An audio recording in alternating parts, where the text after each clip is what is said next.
Brasilen dagoen Bizkaiko Foru Aldundiaren ordezkaritza pozik dago enpresa misioa ezin hobeto baitoa. Ekonomia sustatzeko foru diputatu Imanol Pradalesek Bilboko udaleko, merkataritza ganberako eta Bizkaiko 31 enpresa txiki eta ertainen ordezkariekin batera, hainbat bilera politiko eta ekonomiko egin ditu egunotan. Batzar horietan zuzeneko informazioa jaso dute Hego Amerikako herri horren oraingo egoerari eta etorkizuneko proiektuei buruz.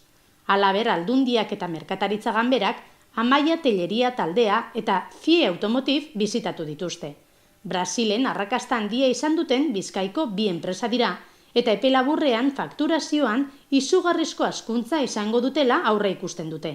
Horrela bada, Imanol Pradalesek Bizkaiko enpresak animatu ditu bi talde horien eredua jarraitzera.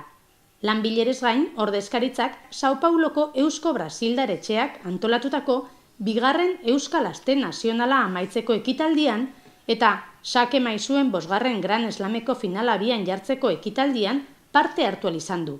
Lehiaketa horren bigarren itzulia Bilbon izango da urriaren 8tik 12 bitartean.